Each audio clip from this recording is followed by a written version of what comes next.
is Paul Catalina's Top 5 at 5:55. All right, brought to you by Slapsticks Comedy Club, bringing the laughter and the funny back to Waco coming this summer.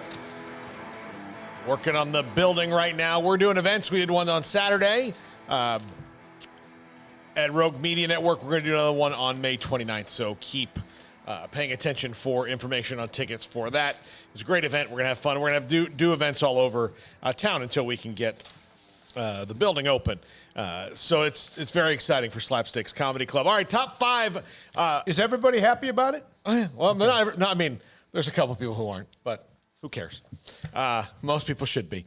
Number 5, top 5 effects of Baylor men's basketball transfers. Number 5, gives them more flexibility in recruiting. They picked up these 2 transfers, which was obvious they were going to do that. But given the guys that they are, guards, that gives them the flexibility to kind of, not have to maybe press so hard on some people like they would have normally had to do.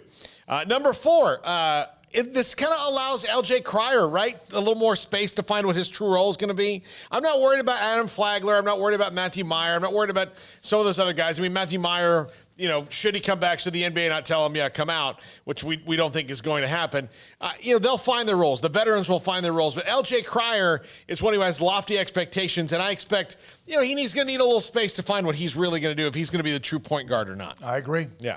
I agree. Number 3, they've gotten these guards now. They don't have to change the style that got them to the title.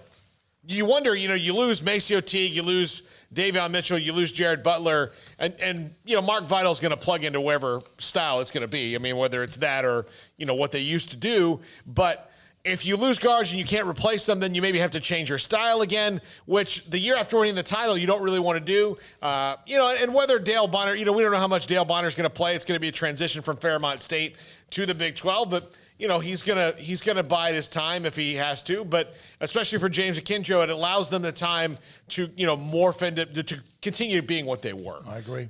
This last year. Number 2, less pressure on the freshmen like Kenny Brown. And I don't think Kenny Brown's gonna feel any pressure. I think he's pretty much gonna come in and hit the ground running, but still less pressure on them. Yeah, this is, you look at who they have coming back.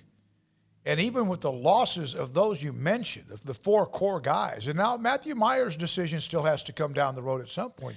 Yeah, but I mean they're loaded. They've got a lot of good talent, but who's the dogs? Yeah. Who is Davion Mitchell next year? Who is Mark Vidal next year? That's the thing, is talent's fine. But they didn't just have talent last year. They had chemistry, which I'm sure Scott Drew will, work that out over the next few months along with the rest of that staff, but who are the dudes? Who are the difference makers, right? And that's what we'll find out. I love the way you said that. Who are the dogs? Because that's the way they played, control. Yeah, I mean, Davion Mitchell, Vidal, all of them. They were ferocious out there. They were physical. They were nasty. They were mean, and all in a positive way. And so, that's something that's got to be replaced, and it's not just simply plugging in another player. Yeah, and number 1, the replenishment of that depth,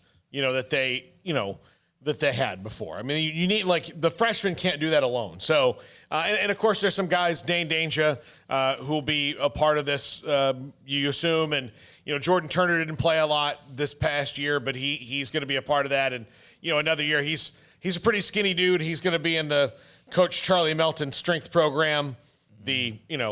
A protein shake is not to lose weight. A protein shake is to gain weight, kind of a program. And so that'll be that. And one more thing before we go, I just wanted to mention this. A man who's been a friend of mine since I got started in radio, and a lot of you know because he was the voice of the Golden Wave Band. Dr. Jerry Johnson passed away yesterday evening at the age of 84. Did a character called into the show pre-Smokey. Aggie Owl was very funny.